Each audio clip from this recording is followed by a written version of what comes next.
Hello అండి, welcome to కహానీలు చెప్తా. ఈరోజు మన కథ పేరు కన్నుల్లో నీ రూపమే, పార్ట్ 4. ఇక ఆలస్యం చేయకుండా కథలోకి వెళ్దాం. ఒకరోజు ఈవినింగ్ కాలేజీ నుండి ఇంటికి నడుస్తూ వెళ్ళే సమయంలో నా దగ్గరికి వచ్చాడు. అతని చూపులు మాటలు మారాయి. ప్రేమిస్తున్నానని, అతని ప్రేమని అంగీకరించమని అడిగాడు. నాకు అలాంటి ఉద్దేశం లేదని సున్నితంగా చెప్పాను. నా దృష్టిలో అతని స్థానం ఏంటో వివరించాను.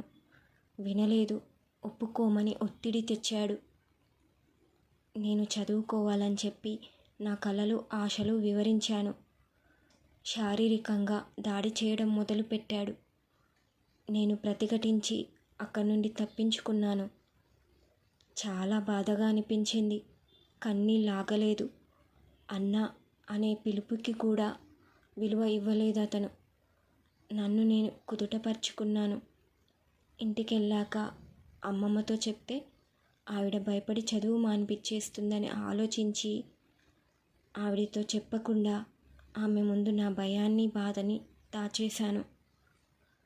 ఆ తర్వాత రోజు అతను ఊరిలో కొంతమంది జనాన్ని తీసుకొని వచ్చి, నీ మనవరాలెక్కడా, పిలవండి, నాతో ప్రేమ పెళ్ళి అని కబుర్లు చెప్పి నాతో తిరిగి అన్నీ అయిపోయాక ఇప్పుడు నేను బోరొచ్చానని చెప్పి నన్ను వదిలేస్తుందా, పిలవండి అరుస్తున్నాడు అమ్మమ్మని చూస్తూ. తల్లి తండ్రి నీడలో పెరిగితే తిన్నగా ఉండేది. ఏం చేసినా అడ్డు చెప్పడానికి ఎవ్వరూ లేరు. ఆ ముసలావిడేం చేస్తుంది, అందుకే దీని ఆటలు సాగుతున్నాయి అంటూ నోటికి వచ్చిందంటున్నారు అక్కడ ఊరి జనం. ఆ మాటలు తట్టుకోలేక అందరి ముందుకెళ్ళి జరిగిందంతా చెప్పాను.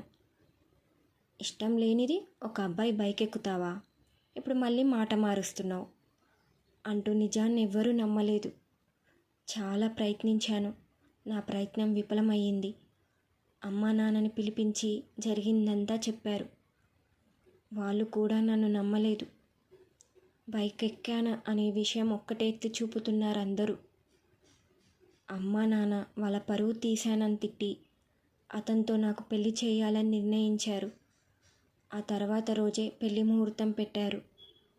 నా చదువు, కలలు, ఆశలు అన్నీ కలలుగానే మిగిలిపోతాయని భయం వేసింది.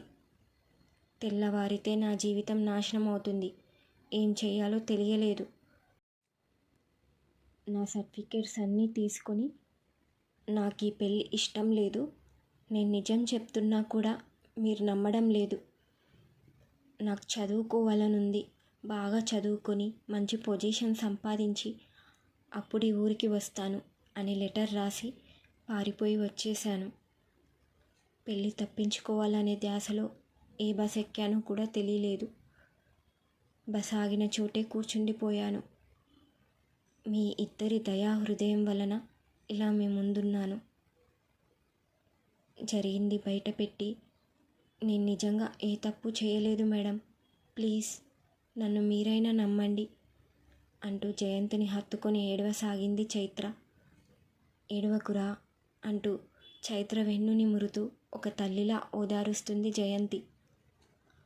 హాస్పిటల్లో స్పృహ రాగానే సర్టిఫికేట్స్ ఉన్నాయా లేదా అని చూసుకుంది. ఆ పరిస్థితిలో కూడా తాను సాధించాలనుకున్న కలని మాత్రం మర్చిపోలేదు. తనకు జరిగిన అవమానం అలాంటిది. అందుకేనేమో ఏదైనా సాధించి చూపించాలని ఇంత పట్టుగా ఉంది మనసులో అనుకున్నాడు చైతన్య. కొద్దిసేపటికి కుదుటపడి చైతన్యని, జయంతిని చూస్తూ, ప్లీజ్ నన్ను ఒక వారం రోజులు ఇక్కడే ఉండనివ్వండి, అంతలోపు ఏదైనా జాబ్ చూసుకొని హాస్టల్కి షిఫ్ట్ అవుతాను రిక్వెస్ట్ చేసింది చైత్ర. మరి నీ చదువు, నీ కలలు వాటి కోసమే కదా ఊరు వదిలి వచ్చేసావు, వెంటనే అడిగాడు చైతన్య. ఏదైనా ఓపెన్ యూనివర్సిటీ కాలేజ్ చూసుకొని జాబ్ చేసుకుంటూ చదువుకుంటాను అంది నెమ్మదిగా. అవేమీ కుదరవు, హాస్టల్లో ఉండడం ఎందుకు, నువ్వు ఇక్కడే ఉండొచ్చు అని చైత్రకి చెప్పి, అలాగే ఏదైనా మంచి కాలేజ్ చూడరా చైతు అంది జయంతి కొడుకు వైపు చూస్తూ. అలాగే మా, చూస్తాను అని బదులిచ్చాడు చైతన్య. చైత్ర ఏదో అనబోతుంటే జయంతి ఆమెని ఆపి, నువ్వు ఇంకా ఏమీ అడ్డు చెప్పొద్దు. జరిగిన గతమంతా మర్చిపోయి ప్రశాంతంగా చదువుకో.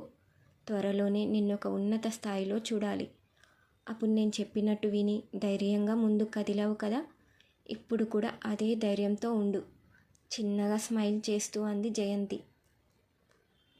ఆమె మాటకి చైత్ర కూడా చిన్నగా నవ్వుతూ ఆమె మాట కాదనలేక సరే మేడం అంది. బాగా నీరసంగా ఉన్నావు, టాబ్లెట్ వేసుకొని కొద్దిసేపు రెస్ట్ తీసుకో అంటూ చైత్రకి టాబ్లెట్ వేసి పడుకోబెట్టింది జయంతి. చైత్ర నిద్రపోయాక చైతు ఆ అమ్మాయికి ఒక దారి చూపించే వరకు తను మనతోనే ఉంటుంది. మనం తనకి హెల్ప్ చేస్తే తను ఇంకా 10 మందిని ఆదుకునే స్థాయికి వెళ్తుంది. ప్రపంచం ముందుకి వెళ్తున్నా ఇప్పటికీ కొన్ని ఊళ్ళల్లో చాలా ప్రాబ్లమ్స్ ఉన్నాయి. అలాగే ఒక అమ్మాయి ఒక అబ్బాయి ఒక చోట నిలబడితేనే తప్పుగా చూసే మనుషులు కూడా ఉన్నారు.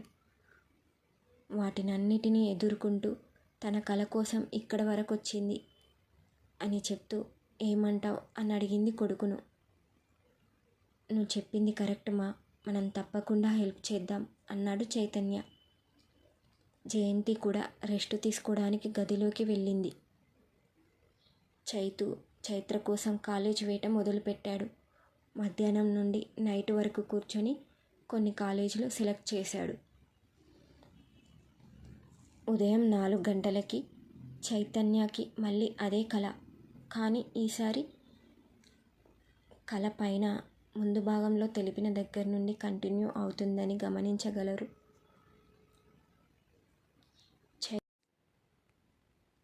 చైతుని కౌగిలిలో బంధించిన ఆమె తన కౌగిలి సంఖ్యలను విడదీస్తూ ఉండగా చైతు ఆమె ముఖాన్ని తన చేతుల్లోకి తీసుకొని ఆమెని ప్రేమగా చూస్తూ నుదిటిపై ముద్దు పెట్టి I love you to Chaitra అన్నాడు.